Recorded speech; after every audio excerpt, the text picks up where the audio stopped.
जय तार जय जय तार জয় মা তার জয় মা তার জয় মা তার। নমস্কার, আপনারা শুনছেন কালী কথা। এখানে শুধুমাত্র গল্পই নয়, গল্পের মাধ্যমে শিক্ষাও দেওয়া হয়। আজ আপনাদেরকে যে গল্প নয়, এটি একটি মায়ের ঘটনা আপনাদের সামনে তুলে ধরছি। মানে ইনি কিভাবে মা হয়ে উঠলেন এবং এনার নাম সবাই কিন্তু জানেও না। আপনারা হয়তো ভুল ভাবতে পারেন আমি যে মায়ের কথা বলছি এটা হচ্ছে ওই জগৎজননী মা শারদার কথা বলছি না। এটা আরেকটি মা, তার নাম হলো আনন্দময়ী মা। তো এই মায়ের ঘটনাটি শুনবার আগে আপনারা প্লিজ আমার ইউটিউব চ্যানেলটি সাবস্ক্রাইব করুন, বেল আইকনটি ক্লিক করুন এবং আমার সঙ্গে থাকুন। আজকে এটা পড়ে নিই, তারপর আপনাদেরকে কিছু কথা বলবো, একটু শুনবেন মন দিয়ে। আনন্দময়ী মা হিন্দু আধ্যাত্মিক সাধিকা। 1896 খ্রিস্টাব্দে 30শে এপ্রিল ব্রাহ্মণবাড়িয়া জেলার খেওড়া গ্রামে তিনি জন্মগ্রহণ করেন। তার পৈতৃক নিবাস ছিল একই জেলার বিদ্যাকুট গ্রামে।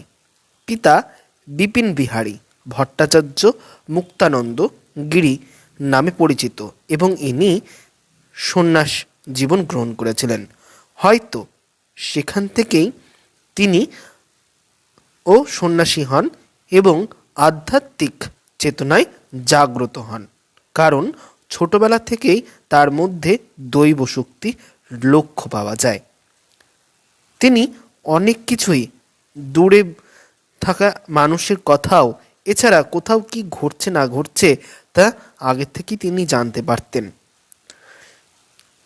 তখন থেকেই তিনি নাম সংকীর্তন এগুলো শুনলে পরে আত্মহারা হয়ে উঠতেন। আনন্দময়ী মা প্রকৃত নাম নির্মলা সুন্দরী এবং এছাড়া আরও তার নাম আছে, তেমন দাক্ষায়ণী, কমলা, বিমলা নামে তিনি পরিচিত ছিলেন। তার প্রাতিষ্ঠানিক শিক্ষা ছিল না বললেই চলে। 1908 খ্রিস্টাব্দে বিক্রমপুরের রমণীমোহন চক্রবর্তীর সঙ্গে তার বিবাহ হয়। প্রথম দিকে তাকে উন্মাদ বা হিস্টোরিয়া ব্যাধিগ্রস্ত বলে দাবি করা হয়, কিন্তু প্রাণগোপাল মুখোপাধ্যায় তার মহাভাবের সাধিকার রূপে আবিষ্কার করেন।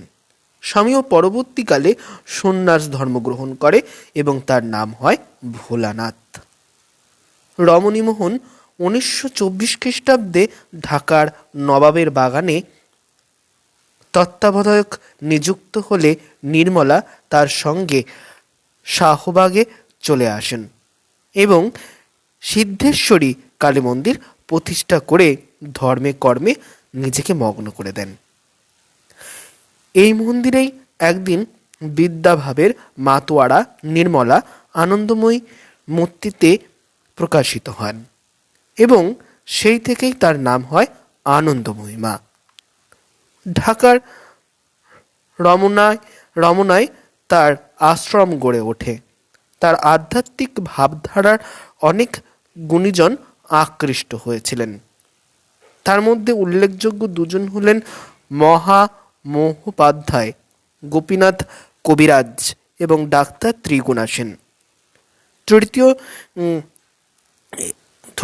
এছাড়া তিনি নৃত্যশিল্পী উদয়শঙ্কর ও নৃত্য সম্পর্কে আনন্দময়ী বিশ্লেষণ শুনে মুগ্ধ হয়েছিলেন। আনন্দময়ীর মতে জগৎটাই তো নিত্যময়, জীবের মধ্যে যে প্রাণের স্পন্দন, অমনি বীজ থেকে যেমন অঙ্কুরোদ্গম হয়, তখন সেখানেও এক ধরনের তরঙ্গময় নৃত্যের সৃষ্টি হয়। এই তরঙ্গ রূপ নৃত্য যে মূল থেকে উদ্ভূত হয়, একসময় স্থিতি হয়ে আবার সেই মূলেই মিলিয়ে যায়। এই রূপের মধ্যে দিয়ে তিনি মূলত বোঝাতে চাইলেন জীবাত্মা ও পরমাত্মার সম্পর্কের নির্দেশ। 1932 খ্রিস্টাব্দে আনন্দময়ী স্বামীর সঙ্গে উত্তর ভারতের দেরাদুনে চলে যান এবং সেখান থেকে লীলাক্ষেত্র ক্রমশ বাড়তে থাকে। তিনি মানুষকে আধ্যাত্মিকভাবে উদ্বুদ্ধ করবার জন্য উপমহাদেশের বিভিন্ন স্থানে পরিভ্রমণ করেন। তার একটি বিশেষ কীর্তি হল প্রাচীন ভারতের অন্যতম শ্রেষ্ঠ তীর্থস্থান নৈমিষারণ্যের পুনর্জন্ম ঘটান তিনি। সেখানে গিয়ে তিনি নতুন করে মন্দির স্থাপন করেন এবং যজ্ঞ, কীর্তন, নাচ, গান ইত্যাদির মাধ্যমে ভগবত সাধনার ক্ষেত্র তৈরি করে ফেলেন। এভাবে মানুষকে সুন্দর জীবনযাপনের অভ্যস্ত করে তোলেন তিনি। এটাও তার উদ্দেশ্যই ছিল। তিনি ভারতের বিভিন্ন স্থানে পুরনো তীর্থস্থান সমূহ সংরক্ষণ করেন এবং নতুন নতুন তীর্থস্থান তৈরি করেন।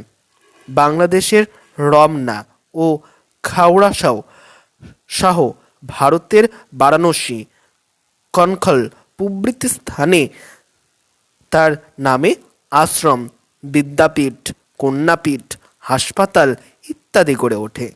তার মধ্যে এরূপ মোট 25টি আশ্রম প্রতিষ্ঠিত করেছিলেন। সংসারটা ভগবানের। যে যে অবস্থায় আছে সে অবস্থা থেকে কর্তব্য কর্ম করে যাওয়া মানুষের কর্তব্য, এটাই আনন্দময়ী মায়ের মুখ্য বাণী ছিল।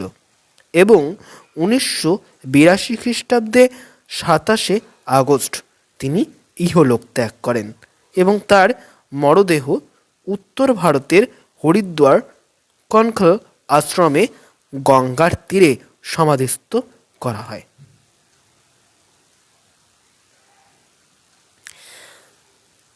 এই যে মা আনন্দময়ী মা এবং মা শারদা, দুজনের মধ্যে অনেক রকম মিল আছে, কিন্তু মা শারদাও ঠাকুর শ্রী রামকৃষ্ণদেবকে ভক্তি করতেন। এদিকে দেখুন আনন্দময়ী মা মা কালী কিংবা কীর্তন এইসবের মধ্যেও থাকতেন। কিন্তু এদেরও ভর আসতো, ঠিক আছে, কিন্তু এরা কোনো সময় কারোর কাছ থেকে কোনো টাকা উপার্জন করেনি। আবার মা শারদার ভর আসতো না ঠিকই, কিন্তু তার মধ্যে এমন ঐশ্বর্যভাব লোকে দেখতে পেত যেন স্বয়ং অন্নপূর্ণা বা দেবী দুর্গা বা জগদ্ধাত্রী তারই দেহে বিরাজ করছেন, এবং তার সামনে বা তার পায়ের কাছে প্রণাম করে কেউ 10 টাকা, 20 টাকা বা লাখো লাখো টাকা দিয়ে যেত না। এবং মাকে প্রণাম করলে পরে সে প্রণাম তিনি নিতেন না, কারণ তিনি বলতেন যে ভগবান আমি নই, তোমরা আমাকে ভগবানের চোখে দেখো ঠিকই, তিনি নিজেকেই মনে করতেন তিনি ভগবান নন। তাহলে এই যে এখন যারা নতুন নতুন মা বাবা হয়ে উঠছে, এইসবের কুসংস্কারে পা দেবেন না। এখানে গেলে আপনার টাকা ক্ষয় হবে, কাজের কাজ কিচ্ছু হবে না, কোনো সুরাহা হবে না।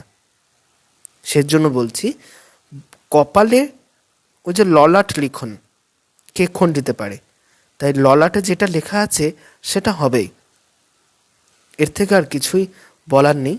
তো আজকের কথাগুলো বা এই মায়ের ঘটনা যদি আপনাদের ভালো লেগে থাকে, প্লিজ আমার ইউটিউব চ্যানেলটি সাবস্ক্রাইব করবেন, বেল আইকনটি ক্লিক করবেন, এবং আরও এরকম মানুষের জীবনে জানতে চাইলে আমাকে কমেন্টও করতে পারেন।